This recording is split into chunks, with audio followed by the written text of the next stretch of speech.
Hello, everybody. It is Monday, the 26th of August.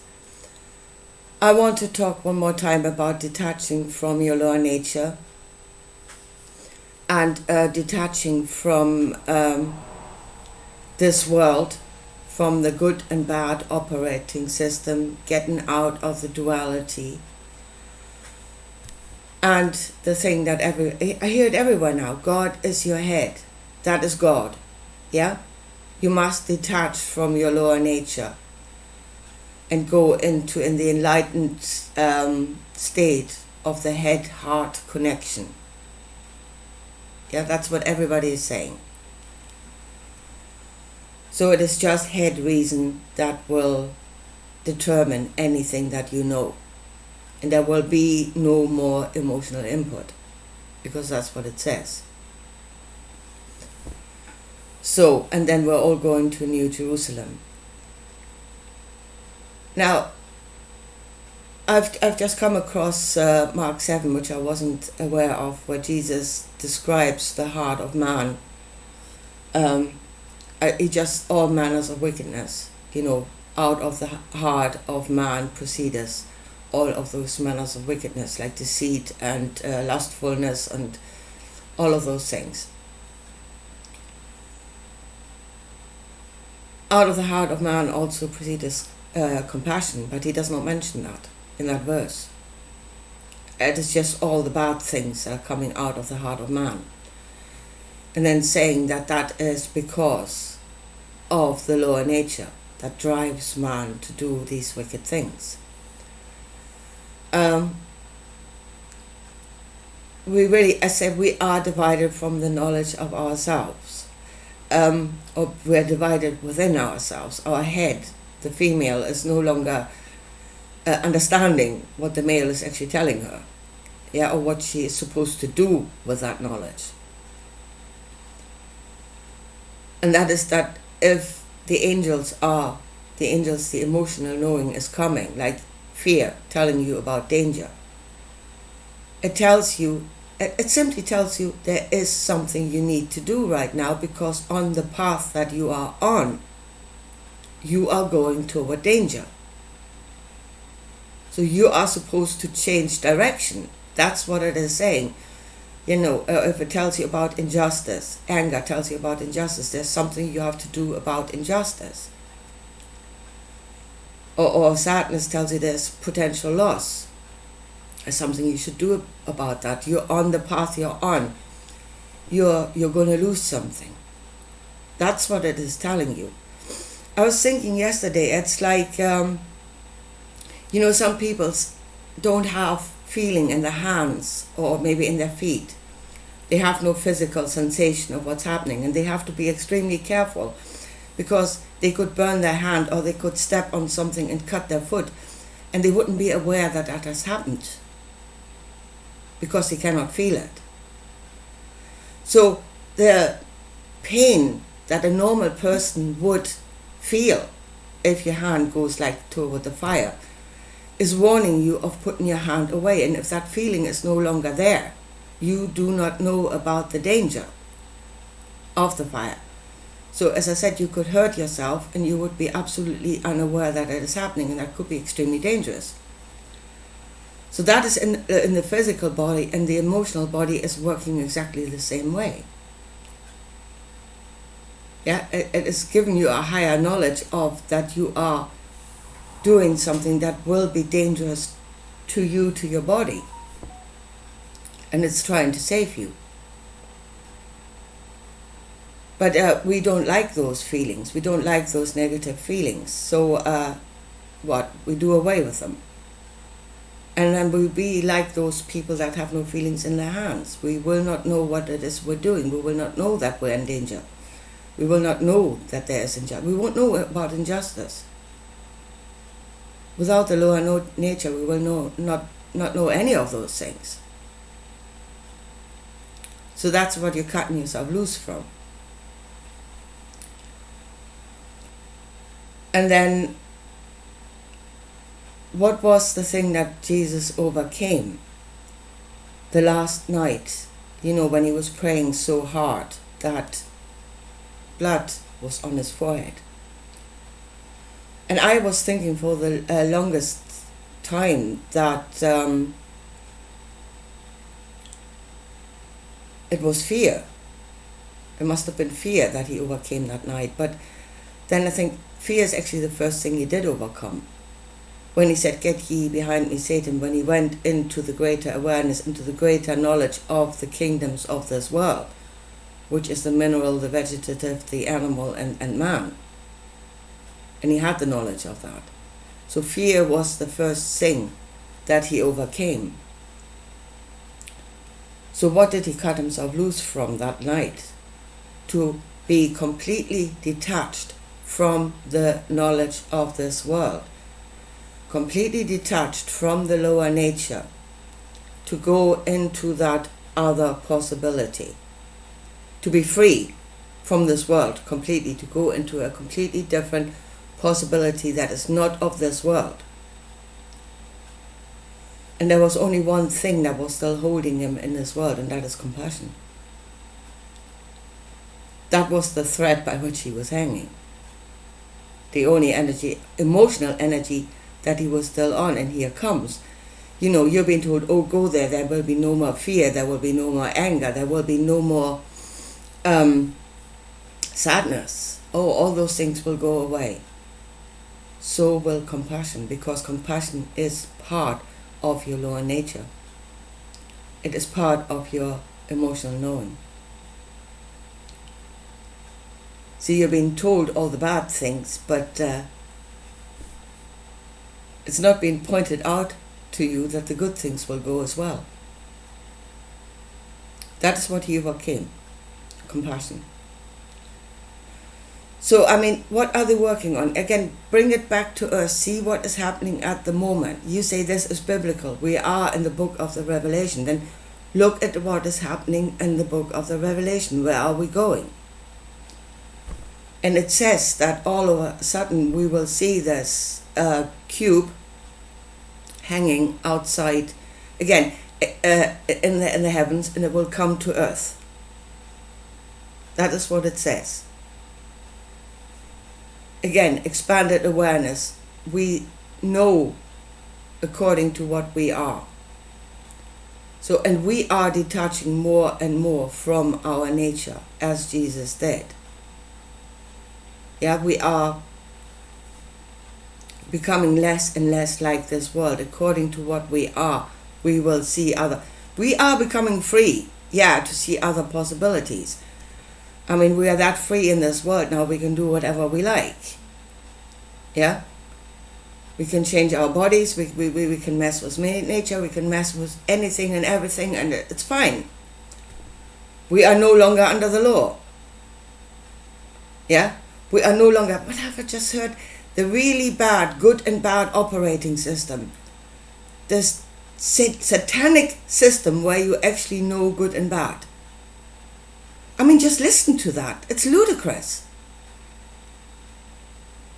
How is it bad that you know those things? Should you not know good and bad?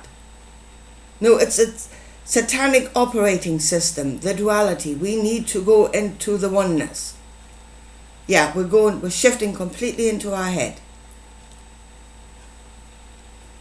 So this cube is coming down, and who's going in? Folks, 144,000 Jews. They are of the tribes, of the Jewish tribes. That is not you, that is not me, for most of us. That's not. We are not going in there. And there is, in that cube, there is no compassion. That is the last thing that Jesus cut himself loose from, had to. Because you need to be 100% in a prayer, in creating an outcome. You have to be 100%. And if he says he's 100% detached from the knowledge of this world, then compassion had to go. Because that is of this world. It is part of your lower nature. So there's 144,000, right? going into that cube that are of Jesus, that have completely detached, that are completely head knowledge. God is in their head, is sealed in their forehead. They are sealed in their forehead. That's what it says in the book. They are sealed in their forehead. Their consciousness is sealed in their forehead, detached from the rest. And they will enter to serve God in the cube. And no, Christians, when you come, I was full of compassion and I, healed all these people. No, he will not know you. That was never the outcome. So what are we bringing into this world that has no emotional knowing? And that will then be God of this world. And is it that, as I said, we are in this field of frequencies, what we are, and we receive knowledge on energies. The knowledge of this world is in your lower nature, and we're operating in that field of knowledge now. And is there something coming that will override, will put out a greater frequency, and we will operate on that? He is our God. He will give of his knowledge freely, and we will be his children. We will be the children of the cube. There it goes. We will be the children of the cube, no longer the children of this earth.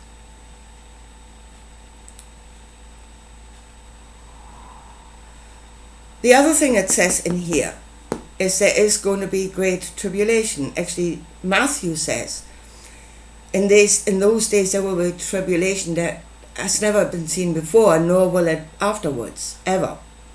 Yeah? And for the sake of the elect, those days will be shortened, because otherwise no flesh would survive. So whatever they're doing something that will bring this world to the edge of destruction. Unless something happens, no flesh would survive. And, well, something apparently is going to be done. I don't know how. If we continue on this path, I think we're going to find out. But why is it being done? For the sake of the elect. Again, it's not done for you. It's not God loves you so much that he will, save you. And he shortens the day for you. No, he doesn't. For the sake of the elect, for the sake of the 144,000 that will go into the cube. That is why the days will be shortened, because bummer, they are flesh too. And are we actually looking at really Klaus Schwab's wet dream here? The merger of human biology with alien technology.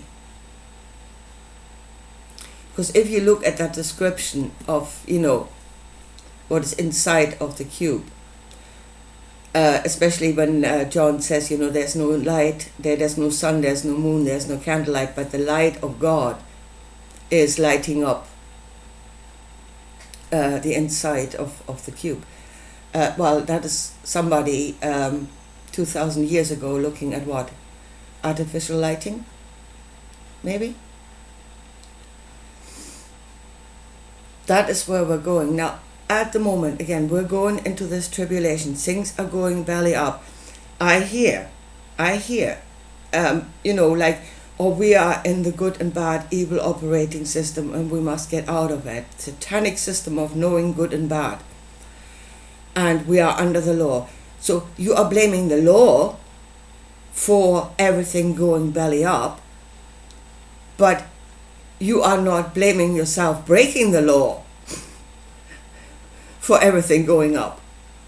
Yeah, you blame the knowledge of good and bad, but you're not blaming yourself doing bad, and ignoring the law.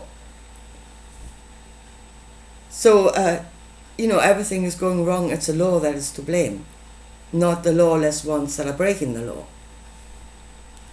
That's totally back to front.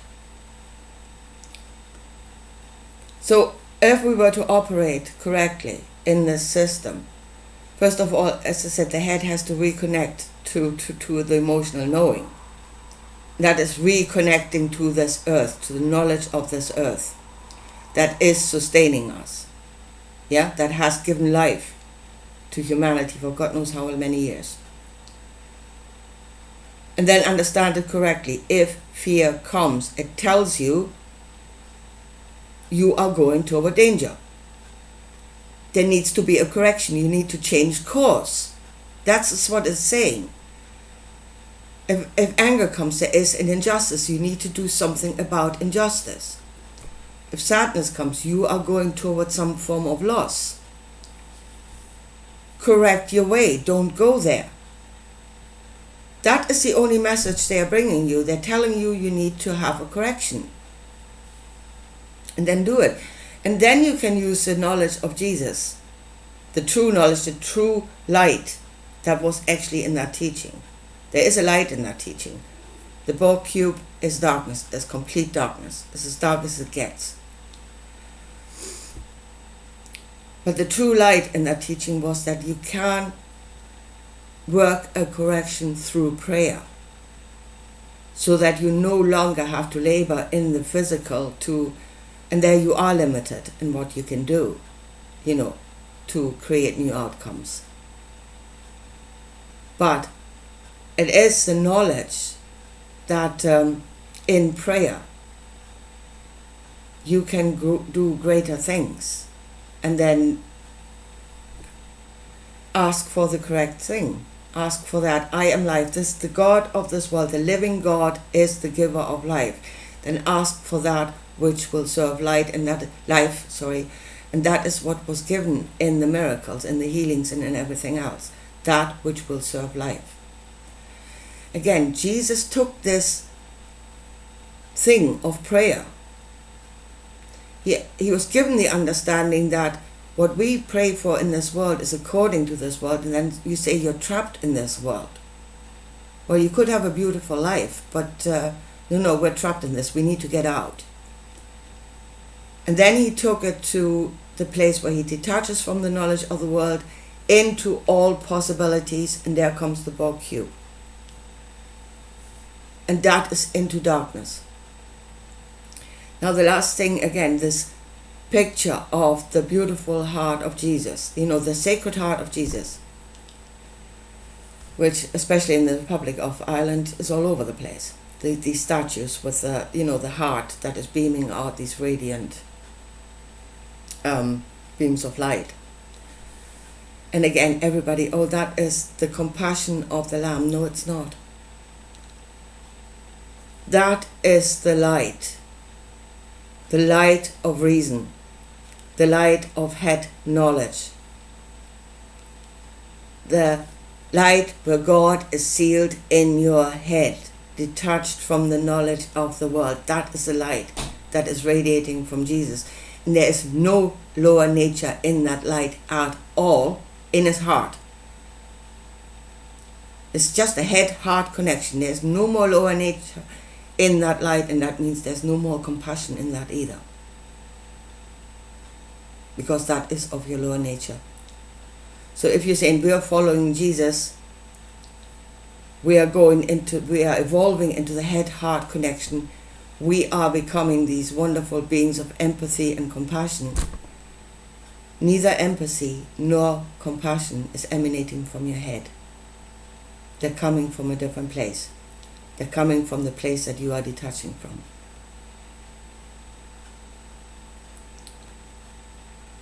So, what is going on? Where are we going? And what will we be when we are no longer human? Are we actually going to be something better? And I don't think that is the way into complete darkness. Anyway, here, I leave it at that for today, and I'll talk to you again soon. Bye.